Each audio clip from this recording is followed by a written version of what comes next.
Приветствую всех на моем YouTube канале. Сегодня будет распаковка вот такой вот посылки. Здесь 11 аудиокассет, которые я приобрел на белорусском интернет-аукционе AUBuy. Общая сумма 140 белорусских рублей или около 45 долларов США. Все эти 11 экземпляров буду в дальнейшем тестировать и обозревать на моем YouTube канале. Поэтому, кому интересен данный контент, приглашаю подписаться на мой канал. Итак, вскрываю.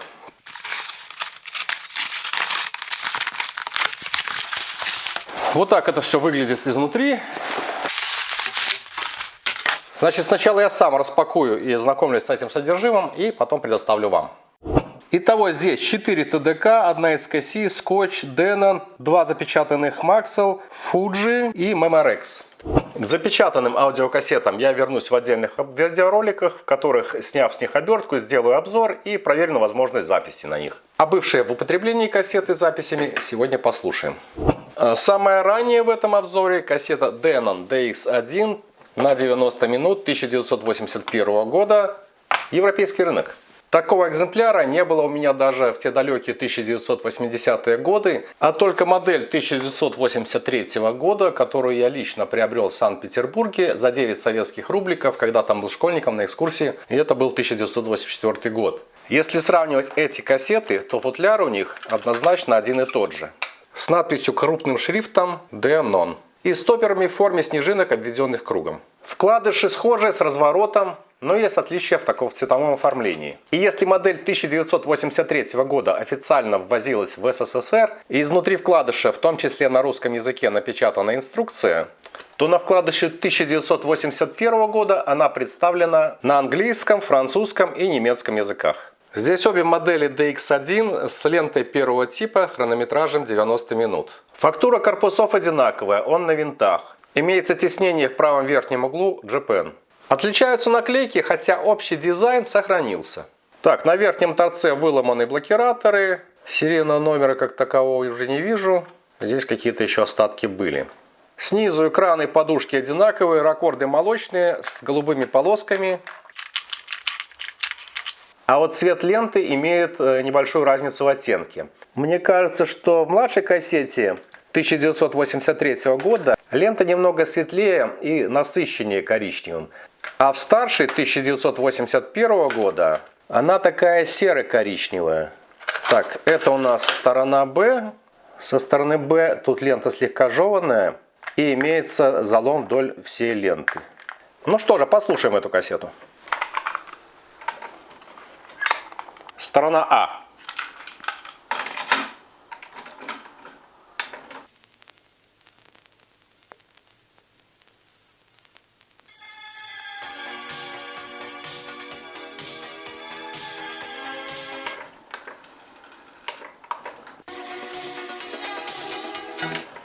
Судя по специфическому хрусту, здесь запись с винила дебютного альбома немецко-нидерландской певицы Сисси Кейдж.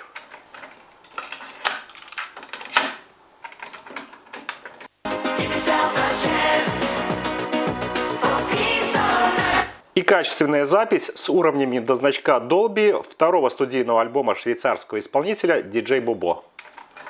Далее по возрасту Scotch BX90 1990 года, американский рынок.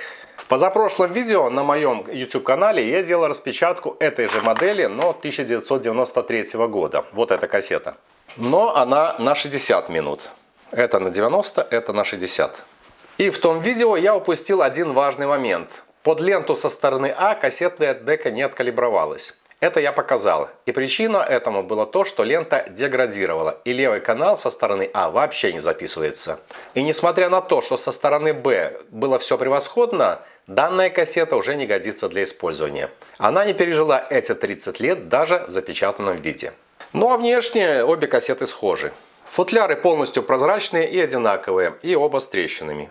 Цвета на вкладышах отличаются, но информация на них тоже одинаковая. Здесь указано, что обе кассеты сделаны в Корее для рынка США, а точнее на том же предприятии, что делала кассеты SKC. Оба вкладыша с разворотами, этот исписан, ну а этот был запечатанный, тут даже сохранились листочки со стикерами. На кассете бывшего употребления уже использованы эти наклейки, и на них внутри вкладыша написано было, что имеются записи альбомов Yellow и Ace of Base.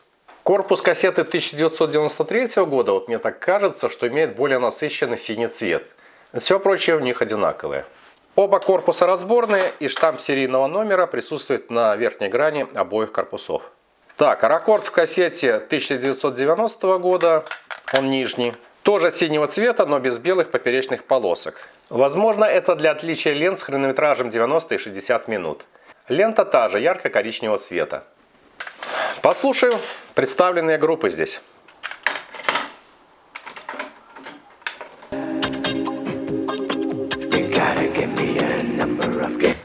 На стороне А хорошая запись альбома 1992 года швейцарской электропоп группы Yellow.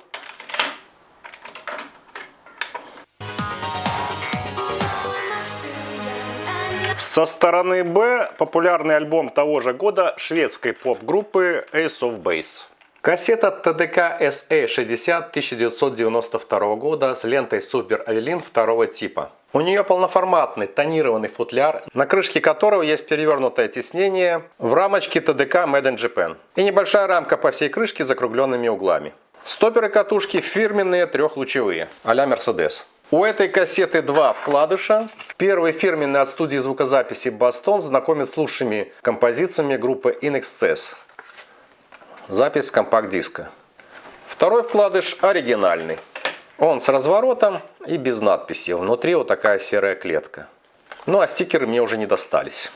Сравнивая эту кассету 1992 года с модельным рядом кассет 1991 года, могу сказать, что отличий немного, и они больше косметические. Изменились принты на вкладыше и на корпусе кассеты. Корпуса кассет одинаковые, все разборные, широким окном в центре, закрашенные наполовину снизу черным цветом. Катушки не изменились. На верхней грани есть штамп серийного номера и выломанные предохранительные клапаны. Сравнивая с кассетой 1991 года, вижу, что пружины под подушки одинаковые, цвет подушек отличается. Металлический экран уже имеет другую штамповку. Ракорд тоже слегка молочный, правда с красными поперечными полосками, так как кассета хронометражем 60 минут, а нижняя 90. Цвет ленты Super Evelyn 1992 года очень похож на ленту Super Evelyn 1991 года.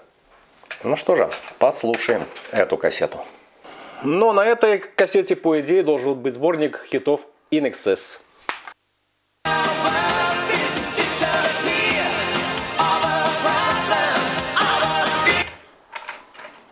Так, сторона Б.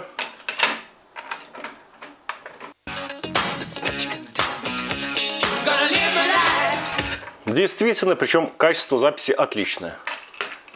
Далее, это уже года ТДК SF90, европейский рынок. Лента Super Fidelity начального уровня второго типа в линейке моделей, начиная с 1986 года. Такую же кассету я приобретал лично в 1993 году в моем городе. Так вот, во вновь приобретенной кассете все оригинальное. Начиная с футляра, он абсолютно такой же, с оригинальными ТДКшными а-ля Mercedes стопером для катушек. Тонированный футляр такой же, как и у предыдущей кассеты SA, но тиснение здесь другое. Здесь также перевернутая вот на крышке в рамке логотип и надпись ТДК. Оформление вкладыша здесь аналогичное, но в бордово таких коричневых цветах. Он без разворота и внутри та же серая клетка. Наклеек в комплекте уже нет.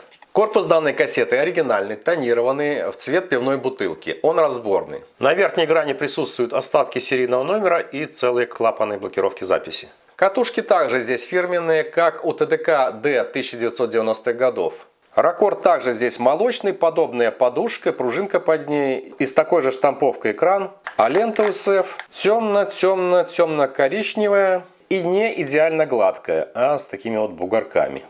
Слушаем и эту кассету.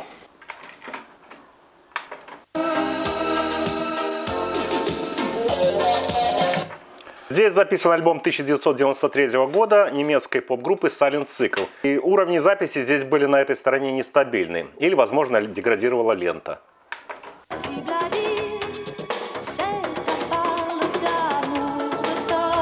И дебютный альбом 1989 года французской исполнительницы Desireless в отличном качестве. Интересно еще раз мне переслушать. Очень популярный был альбом с 1993 года, я его не слушал. Следующий экземпляр ТДК SA90 1994 года и для европейского рынка. Она отличается слим-футляром. Он тоже тонированный, но стоперы уже в виде литеры Y. На крышке имеется такая же рамка с закругленными углами и теснение в прямоугольнике, только он уже не перевернут. Логотип и надпись ТДК. То есть вот так уже, третий вариант этого теснения. Вкладыш чистый с полуразворотом. Оформление здесь, конечно, уже отличается. И в комплекте сохранился листок с оставшимися наклейками.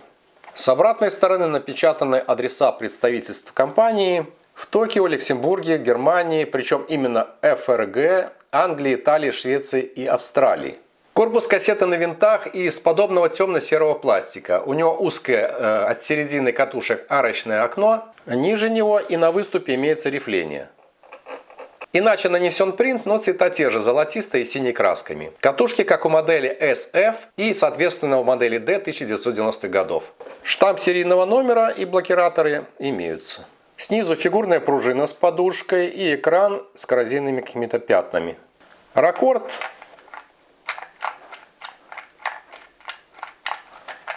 И цвет ленты очень похожие на варианты ТДК, представленные в этом видео ранее. Слушаю ТДК SE90 1994 года.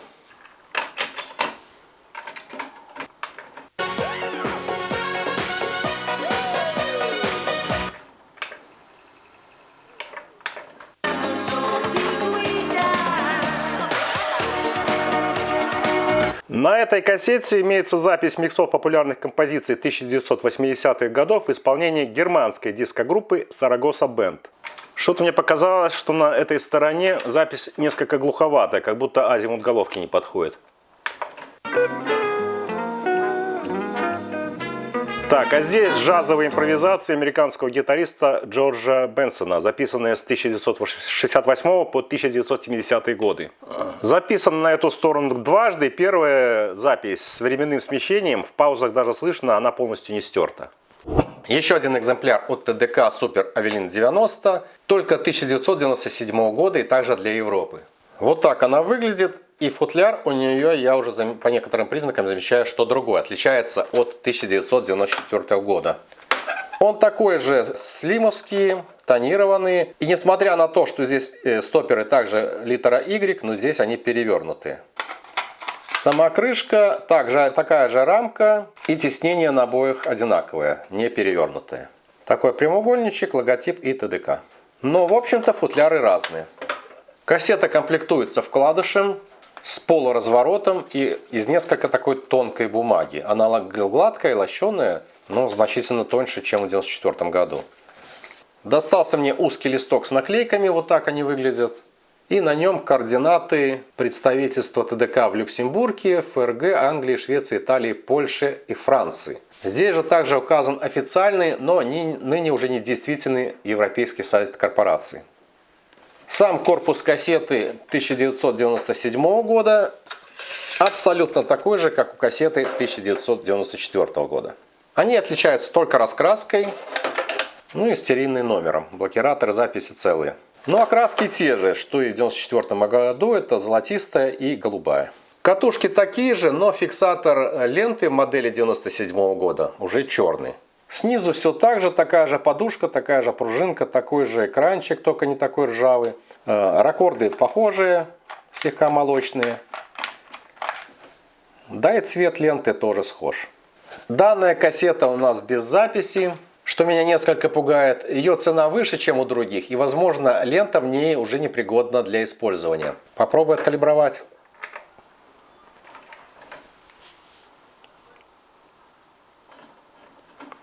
Да, похоже, так и есть. Ошибка. Еще раз. Сама кассета в хорошем состоянии. Лента второго типа. Да, не калибруется. Данная кассета пойдет просто в коллекцию. И в финале кассета SKC LX90 2000 или 2001 года. И она самая дешевая в этой партии, чуть менее $1. Для сравнения, у меня есть кассета 1992 года, разница между ними 9 лет. Так вот, у них абсолютно одинаковые футляры с рифлеными углами.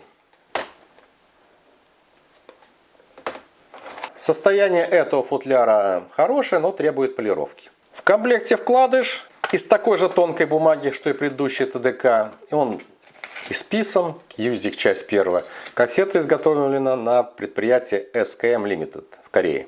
Кассета так называемая стекляшка. Имеет корпус с абсолютно такой же фактурой, что и кассета 1992 года. В ней установлены антифрикционные прокладки с другой раскраской. И все. Пластик корпуса чистый, прозрачный, и он разборный. Катушки здесь уже другие, с тройными отверстиями. Эти же катушки использовались в кассетах скотч начала 1990-х годов. И ролики в нем та же серые в тон катушкам. Имеется гравировка серийного номера на верхнем торце и блокиратор записи целые. Раккорд здесь молочный с двумя диагональными полосками голубого цвета, а раньше были поперечные. Сравню-ка я ленты. Напомню, что разница между ними лет 8-9. Да, первое впечатление, ленты разные. А лента в кассете 2000 года, она сверху, светлее той, что была в кассетах 1990-х годов. Получается, ленты разные, вкладыши у них разные, а футляры и корпуса кассет абсолютно одинаковые. Послушаем данную кассету.